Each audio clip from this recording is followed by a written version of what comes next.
உங்களை எடுத்து காரில் இருக்கிற மாதிரி வச்சுக்கோங்க. ஃப்யூச்சரில் கார் வாங்கிக்கிறேன்.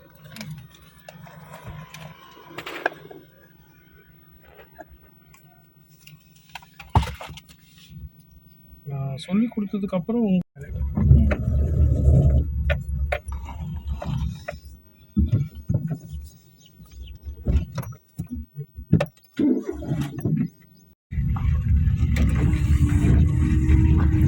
இது டெய்லி இந்த மாதிரி பண்ணுமா? இது நமக்கு டஸ்ட் இருந்தால் பண்ணுவோம். நான் மேக்ஸிமம் என்ன பண்ணுவேன்னா, இப்போ உள்ளே இருக்கிற தண்ணி யூஸ் பண்ண மாட்டேன். வீட்டில் இருக்கிற மாதிரி இருந்தால் இந்த இதில் கூட்டு நிற்க வச்சுட்டு அங்கே ஒரு தண்ணி பிடிச்சி அதை எடுத்து இதை ஊற்றிக்கிட்டே இந்த வைப்பரை போட்டு விட்டுருவேன். அப்போ இதாகிடும். உள்ளே இருக்கிற தண்ணி நம்ம சேவிங். தண்ணி இல்லாத பட்சத்தில் அது கரெக்டு தான். ஸ்ட்ரைட்டாக கூட போகலாம். ஆனால் ரோடு நல்லா இருக்காது. எத்தனை வீடுங்க பார்த்தீங்களா? இப்போ வீடியோவா முன்னாடியா? வீடியோ தான். ஃப்ரெண்ட்ஸும் மட்டும் தான்.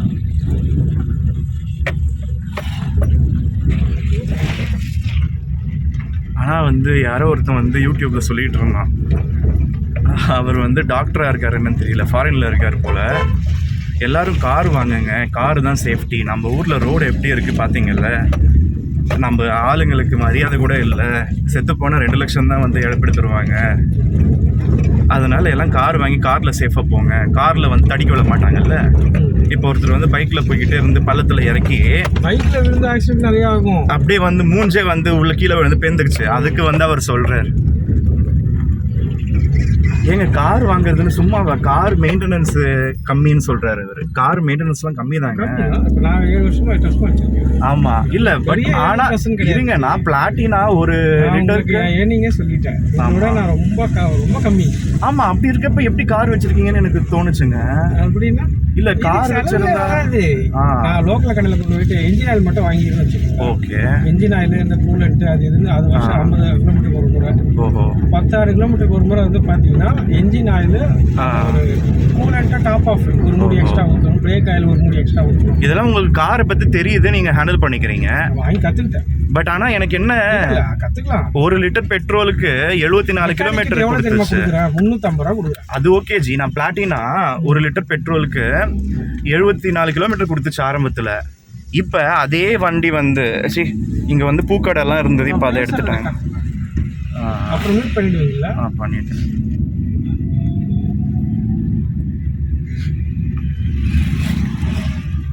நல்லா தானே இருக்குது கன்வர்சேஷன். அப்படியே கூட ஒன்றும் இல்லை ஜி. அதாவது நல்லா ஒன்று புரிஞ்சு, வண்டி எடுத்துடுறீங்க ஓகேங்களா? வண்டி எடுத்துட்டிங்கன்னா அந்த ஒரு ப்ராப்பர் மெயின்டெனன்ஸ் ஷெடியூல்னு ஒன்று இருக்கும். அந்த ப்ராப்பர் மெயின்டெனன்ஸ் ஷெடியூலை வந்து நீங்கள் கரெக்டாக பண்ணிங்கன்னா பெரிய செலவெல்லாம் வைக்காது. லட்சக்கணக்கான செலவு வைக்காது. இங்கே ஒரு கடை இருக்குது, இதுவே சாப்பிடலாம். இங்கே மூடி இருக்கே. பெரிய செலவுகள் கொண்டு போய் நிறுத்தாது, சின்ன செலவுலேயே முடிச்சிடும். நீங்கள் ஒழுங்காக ப்ராப்பராக பண்ணாமல் ஒரு சில பேர் என்ன பண்ணுறாங்க தெரியுங்களா? என்ஜின் ஆயில மாற்றாமல் ஓட்டிகிட்டே இருப்பாங்க. பைக்கில் கூட சீஸ் ஆகிடும். சீஸ் ஆனால் என்ன பண்ணுவாங்க, மொத்த என்ஜின் ஓவரால் பண்ணுறதுக்கெல்லாம் பயங்கர செலவு. அந்த மாதிரி கொண்டு போகக்கூடாது. கரெக்டாக ஒரு 10 கிலோமீட்டருக்கு ஒன்ஸ் பண்ணிகிட்டே இருக்கும். இது பக்கம் தூரம் ஜி, நான் தெரியாதனமாக கூட்டிகிட்டு வந்துட்டேன். அப்படியா? ஆமாம், பரவாயில்ல. இது வரைக்கும் 1,07,000 கிலோமீட்டர் ஓடி இருக்கு வண்டி. ஓஹோ, 1 லாக் கிலோமீட்டர் நான் ஓட்டியிருக்கேன். ஓ, நீங்களே ஒரு செகண்ட் ஹேண்ட் வண்டி தானே? செகண்ட் ஹேண்ட் வண்டியா?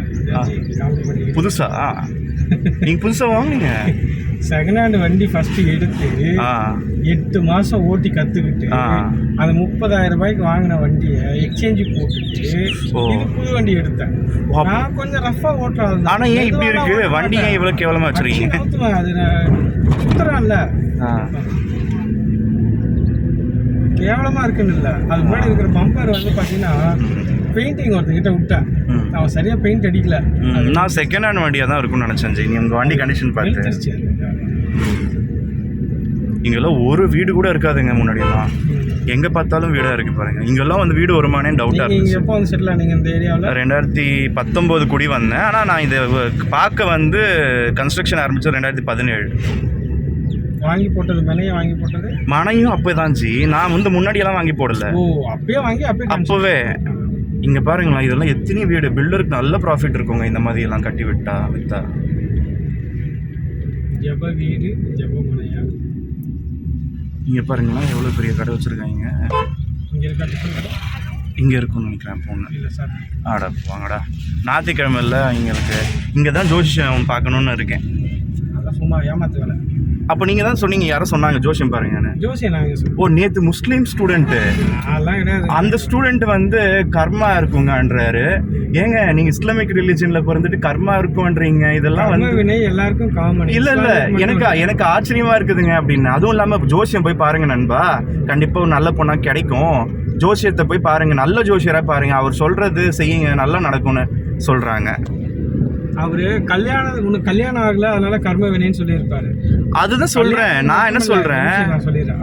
நீ போயிட்டே தடிக்கு ஊழ்ந்து உனக்கு உடம்புல இருந்து ஒரு சொட்டை வெளியே வந்தா கூட ஆமா அது அப்படி வச்சுக்கணும் மைண்ட்ல. புது கார் இல்லை இதெல்லாம், அதுவும் ஒரு கர்மா. இது எவ்வளவு நல்லா இருக்கு பாருங்களேன், கலரும் அதுவும். நீங்க பட்ஜெட் இருக்கிற ஆள் என்ன பண்றீங்க, அந்த மாதிரி ஷிஃப்ட் வாங்கி வச்சுக்கோங்க.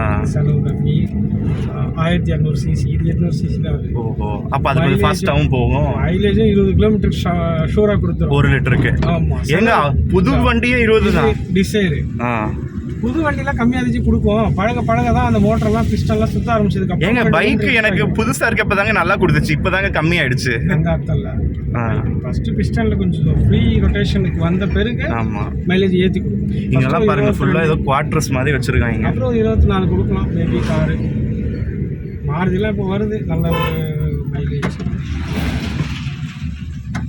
இங்க ரொம்ப வெளியில போனதாஞ்சி வரும். தப்பு பண்ணிட்டேன். போயிடுறேன் நான். சரி போர் இருந்தா அந்த நேற்று போனோம் அங்கே ஈரல் சாப்பிட்டேன் அங்கேயே. மறுபடியுமா? இல்ல நான் சொல்றது இங்க வந்துட்டோம். அந்த பக்கம் எடுத்திருந்தா வண்டியை அங்கேயே போயிருந்துருப்போம். அந்த இடத்துலயே நம்ம டிஃபன் கிடைச்சிட்டு இருக்கோம். ஆமா, மெயின் ரோட்ல கிடைக்க போகுது அவ்வளவுதான்.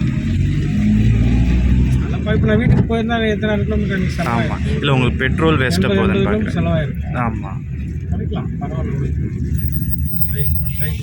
தண்ணிலாம் ஆஃப் பண்ணிட்டோம்ல நம்ம. கடைக்கு போடுங்க, வீட்டுக்குள்ள ஒன்றும் பெருசாக இல்லை. அது பரவாயில்ல, இங்கே வைக்கணும். ஓகே, ஆமாம் கரெக்டாக இருக்கு. வச்சுட்டா போதுமா? இந்த இடத்துல சென்டர் அப்படி பிடிச்சிக்கிட்டு அப்படியே கை பிடிச்சிக்கிட்டு அப்போ உங்களுக்கு கரெக்டாக எல்லாம். ஆமாம், நீங்கள் இந்த இடத்துல வந்து இதெல்லாம் காட்டுறீங்கல்ல வண்டியோட வேஸ்ட்டு. வண்டி இதெல்லாம் காமிக்கலையா? ஓ இல்லை, நீங்கள் தூக்கி பிடிச்சிங்கன்னா தெரியும் அந்த ஏசி அதெல்லாம் இதாகும் தெரியும். அதெல்லாம் இது அங்கே ஒரு கூவம் ஆறு இருக்கும் பாருங்களேன், அந்த பாலம் வந்து தரப்பாலம் தாங்க. கொஞ்சம் ஆமாம், இந்த ஏரியாவில் ஸ்கூல்ஸு இந்த மாதிரி கவர்மெண்ட் ஸ்கூல்ஸ்லாம் நிறைய இருக்குது. பால்வாடி, அங்கன்வாடின்னு பஸ் போகுது பார்த்தீங்களா உங்கள் ஏரியாக்கா? ஆமாம், 1 ஹவருக்கு ஒன்ஸு. இந்த பக்கம் போனால் எண்ணெய் பெற்ற தயார் கோயில் வரும். ஆமாம்,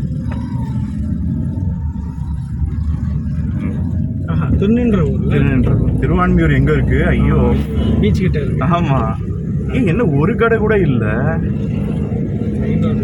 ஆமாம், இதில் ஆனால் தண்ணி போச்சுங்க ஒரு தடவை ரொம்ப. அப்புறம் எப்படி கிராஸ் பண்ணீங்க? அது பரவாயில்ல, போகிறதாலும் இப்படி வரவே தேவையில்லை, நடந்து போகிற மாதிரி இருக்கு. இல்லை அப்போ ஆனால் இப்போ அதுதான் சரி பண்ணுறாங்க, தூர் வாடுறாங்க. அங்கே டேம் கூட இருக்கும் பாருங்கள். இதுவும் காஸ்ட் எஃபெக்டிவ். ஆமாம் ஆமாம், நீங்கள் மாருதி தவிர ஃபஸ்ட் டைம் கார் வாங்குறவங்க மாருதி தவிர எதுக்கும் போகாதீங்க. எல்லாம் எக்ஸ்பீரியன்ஸ் ஆனதுக்கப்புறம் பணம் நிறைய இருக்குது அப்படின்னா நீங்கள் ஸ்கோடா, Volkswagen, BMW வாங்கிக்க. செலவு வைக்கக்கூடாது, நம்ம குழந்த மாதிரி போகணும். இந்த பக்கம் ஃபுல்லாக நல்ல பெரிய பெரிய கம்பெனிங்க, இந்தியா ஜப்பான் கம்பெனி. குழந்த மாதிரி போயிட்டு வரணும், செலவு கொஞ்சம் மாடரேட்டாக இருக்குன்னு நினச்சி. இங்கே ஒரு ஹோட்டல் இருக்குது, இல்லை எல்லாம் மூடி தான் இருக்குது. இது ஹோட்டல் கிடையாது. அந்த பக்கம் ஞாயிற்றுக்கிழமை நாங்கள் வாங்கிட்டு வந்தோம். ஓ, அங்கே தான் வாங்கிட்டு வந்தீங்களா? அந்த சைடு. ஓஹோ, நல்லாயிருக்கும் இந்த பக்கம். கோயிலுக்கு போகலாமா? அந்த கோயிலெலாம் நான் பார்த்ததே இல்லை. அவ்வளோதானா? இங்கே இப்போ மாம்பழம் நல்லா இருக்கு, கலரு.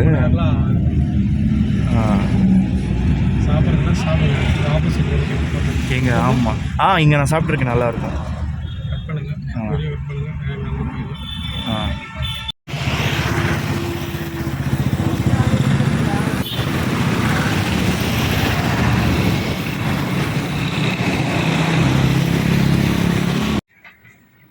ஆனால் இவங்களுக்கு லாஸ்ட் டைம் வந்தப்போ பக்கத்தில் கடைங்க இல்லைல்ல, இப்போ நிறைய கடைங்க இருக்குது. எவ்வளோ காம்படிஷன் பார்த்தீங்களா?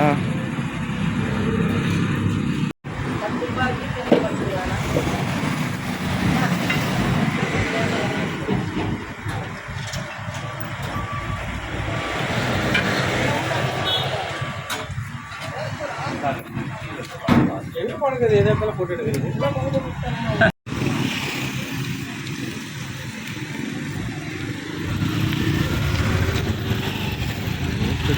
பெயிண்ட் கடையாம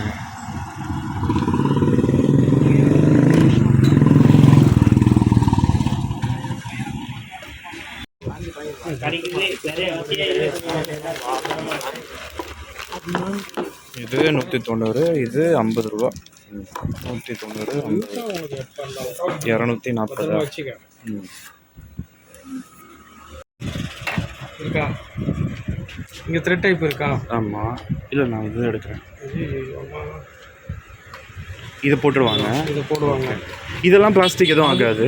அதெல்லாம் இது ஒன்றும் ஆகாது. இது எப்பவும் போனால் வீட்டில். ஆனால் அப்போ இது ஏன் மக்கி போகுது? வெயிலுக்கு இது பிளாஸ்டிக் இல்லை, இது உனக்கு லிவரில்.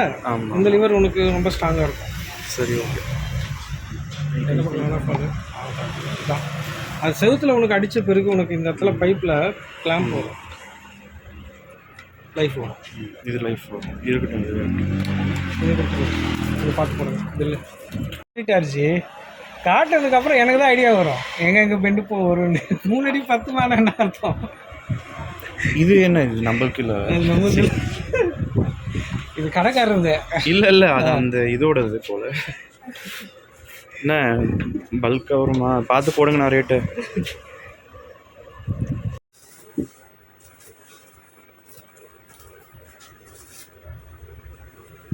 இது 1 அடி 1 மீட்டர் வந்து 25. இப்போ இது 150.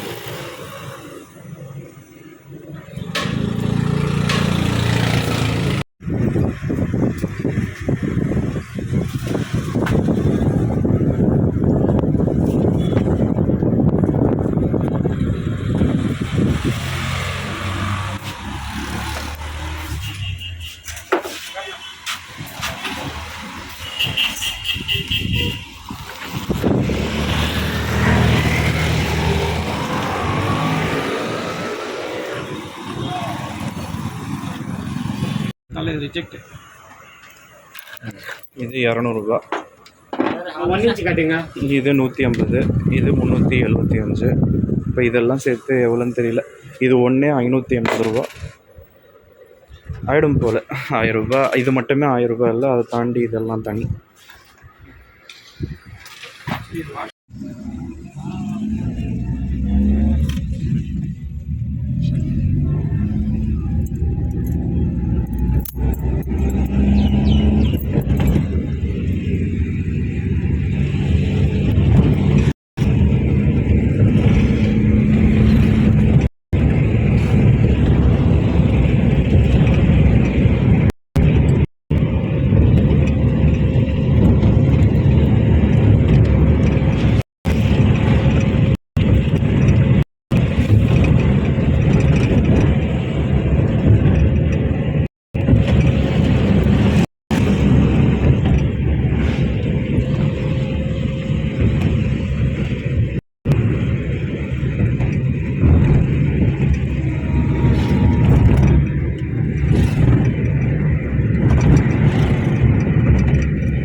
நம்ம இன்னொரு 1/2 அன் ஹவரில் போயிடலாம்ல மேக்ஸிமம்.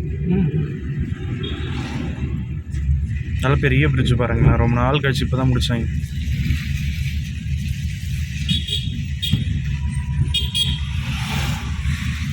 எங்கே இருக்குதுங்க? அப்பா இந்த பக்கம் ரொம்ப தூரம் போலையே. ஐயோ அந்த பையன் இங்கே இப்படி ஏன்?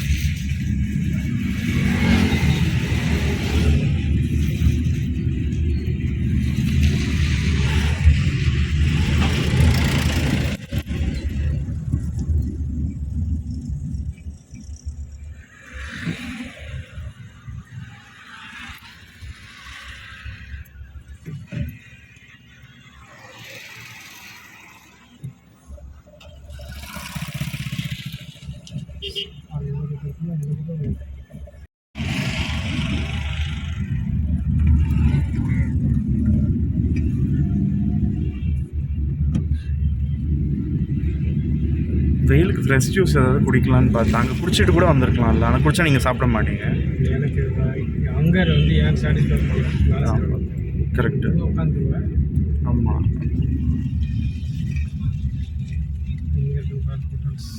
பெட்ரோல் போடுறீங்களா?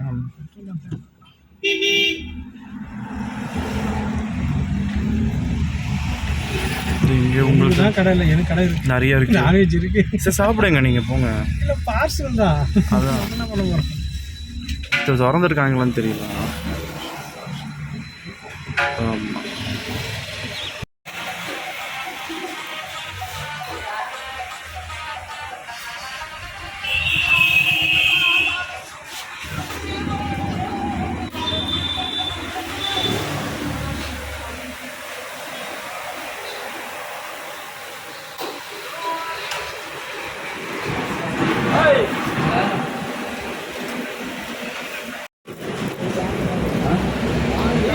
ஓ, நீங்கள் இங்கே தான் இருக்கீங்களா? ஏதோ கை கழுவ போனீங்களே. 2 பார்சல். சரி, சிக்கன் பீஸ் இருக்க மாதிரி தெரியலையா அதில்? கொஞ்சமாக தான் உங்களுக்கு வேணாம், அங்கே நல்லா இல்லை. அந்த அங்கே போய் பார்த்து பேக்கரி இல்லை, பேக்கரியை தாண்டி வேணாம், அது வேணாம். அது பக்கத்தில் ஒரு கடை ட்ரை பண்ணி பார்ப்போம்.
ஊர் பிடிச்சிருக்கா? ஊர் நல்லா இருக்கா? ஓ,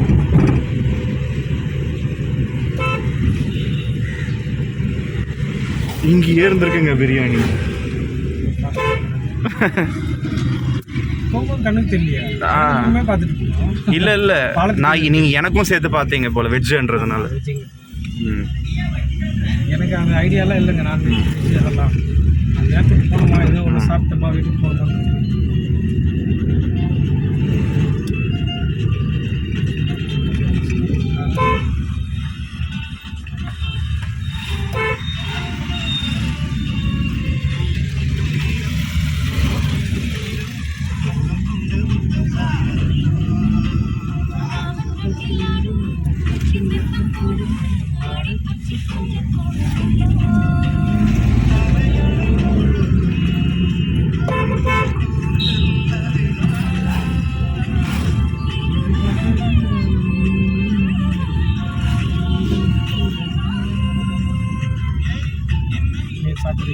வேணாம், இங்கே வேணாம். அங்கே ஒரு கடை பார்த்துங்க மேலே.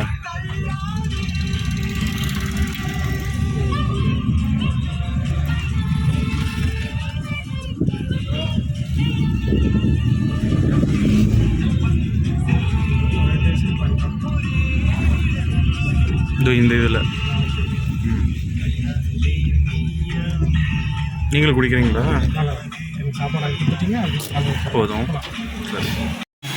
நிறைய கிரேப்ஸ் போட்டு அடித்தாங்கல்ல. ஆனால் இது நிறைய இருக்குங்க இவங்கக்கிட்ட. இது ஃப்ரெஷ் ஜூஸ்மே தனியாக கடை போல். கிரேப் ஜூஸ் ஒன்றுண்ணா ஃப்ரெஷ்ஷு. உட்காருங்க. நீங்கள் உங்களுக்கு வேணாவா? ஃப்ரெஷ் வருதுண்ணா. எங்கே கிரேப் எங்கே இருக்குது? இதே போதும். அது கிரேப் இருக்குது இந்த ரேட்டில் லெமன் ஜூஸ் தானே.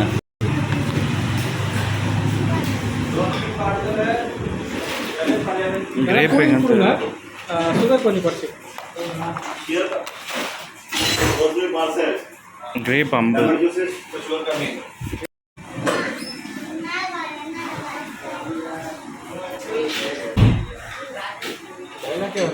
இது டைலாகா?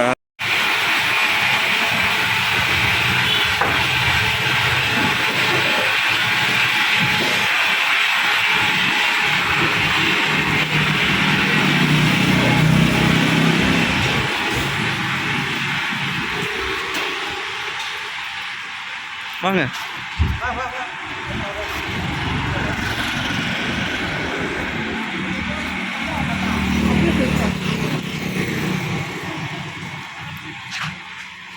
ஒரு சின்ன இதுதான்.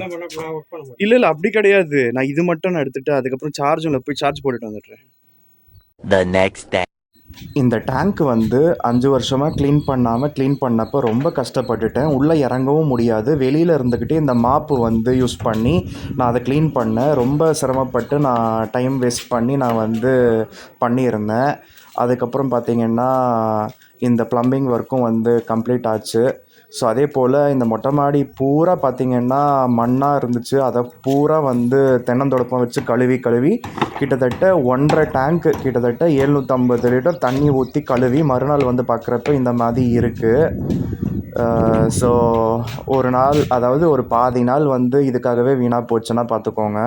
ஸோ அந்த பைப் வந்து வாங்கிட்டு வந்தேன்ல, எல்லாம் ஓகே தான். நல்லா வந்து 50 அடிக்கு வாங்கியிருக்கேன் 375 ரூபா கொடுத்து. கடைசியில் பார்த்திங்கன்னா அந்த பைப்பு குவாலிட்டி கம்மியாக இருக்குது. அப்படியே ஒரு மாதிரி வளையுது. ஸோ பைப்பு கொஞ்சம் ஸ்ட்ராங்காக இருந்தால் தானே, இது ரொம்ப வளையுது. ஸோ இந்த மாதம் பார்த்திங்கன்னா அது இதுன்னு சொல்லிட்டு எவ்வளோ செலவாயிருக்குன்னு பார்ப்போம் இப்போ வரையுமே. ஸோ ஒட்டு மொத்தமாக 12,037 ரூபா தான். இது எல்லாமே அந்த லாவண்யாக்கு வாங்கி கொடுத்த கடனை வந்து நான் தீர்த்ததுனால தான் இவ்வளோ கம்மியாகுது. இல்லைனா லட்சக்கணக்காக செலவாகிக்கிட்டு இருந்தது. நான் அது முன்னாடி காமிச்சிருப்பேன். போன வருஷமெல்லாம் அவ்வளோ காசு வந்து வீணாக போச்சு. ஒரு மாதம்லாம் வந்து 6.5 லட்சம்லாம் வந்து செட்டில்மெண்ட்டுக்கு கட்ட வேண்டியதாக போச்சு. அதாவது எவனாவது ஒரு மாதத்துலேயே 6.5 லட்சம் 8 லட்சம்னு செலவு பண்ணுவானா? அது அந்த லோனை வந்து கட்டுறதுக்கு கரெக்டாக போச்சு. இப்போ இது வந்து பாருங்கள், இந்த ரிப்பேர் ஒர்க்ஸு பாருங்களேன். அந்த கட்டிங் பிளேடு, டெஸ்டரு 240 ரூபா. அந்த ப்ளம்பிங் மெட்டீரியல்ஸ் மட்டுமே கிட்டத்தட்ட 1660 ரூபா. கிட்டத்தட்டன்னு இல்லை, 1660 ரூபா. மறுபடியும் வந்து ப்ளம்பிங் மெட்டீரியல்னு தேவைப்பட்டதுன்னு சொல்லிட்டு ஒரு 250 ரூபா. அதுக்கப்புறம் ஃபுட்டு மட்டுமே பார்த்திங்கன்னா பாருங்களேன், நம்ம வந்து ஹோட்டலில் போய் சாப்பிட்டெல்லாம் எனக்கு அவ்வளோ பழக்கம் இல்லை, ரொம்ப ரேரு தான். ஸோ நம்ம வீட்டுக்கு யாராவது வராங்கன்னா அவங்களுக்கும் சேர்த்து நம்ம வாங்கி கொடுக்கணும் இல்லையா? அதனால் வந்து ஹோட்டலுக்கு போய் சாப்பிட்டதே பார்த்திங்கன்னா 11 250, 12 180, 220, 164 அப்படின்னு வந்து ஏகப்பட்ட செலவு. இப்படியே வந்து ஹோட்டலுக்குன்னு போய் சாப்பிட்டா ஒரு நாள் மட்டுமே பார்த்திங்கன்னா எவ்வளோ செலவாகுது பாருங்க. குறைஞ்சது ஒரு 600 ரூபாய் 700 ரூபாய்க்கு கூட சாப்பிட்டாலும் திருப்தி இருக்காது ஹோட்டலில் சாப்பிட்டா. ஸோ இன்றைக்கி இந்த வீடியோவில் சொன்ன தகவல்கள் எல்லாமே உங்களுக்கு பிடிச்சிருந்தா மறக்காமல் இந்த வீடியோவுக்கு லைக் பண்ணுங்கள். உங்கள் ஃப்ரெண்ட்ஸ் அண்ட் ஃபேமிலி மெம்பர்ஸ் கூட ஷேர் பண்ணிக்கோங்க. மேலும் இது போன்ற வீடியோக்கள் எளிதில் பெற நம்ம சேனல் கீழே இருக்க அந்த ரெட் கலர் சப்ஸ்கிரைப் பட்டனை சப்ஸ்கிரைப் செஞ்சுக்கோங்க. பக்கத்தில் ஒரு பெல் பட்டன் வரும், அதிலையுமே பார்த்தீங்கன்னா ஆல் நோட்டிஃபிகேஷன் வர மாதிரி கிளிக் பண்ணி வச்சுக்கோங்க. அப்போ தான் இந்த சேனலில் வீடியோஸ் போடுறப்ப உங்களுக்கு உடனுக்குடன் அப்டேட்ஸ் வந்துக்கிட்டே இருக்கும். ஸோ கீப் வாட்சிங் more videos from my channel playlist. So see you with another interesting video. Until then, have a great day. Bye bye.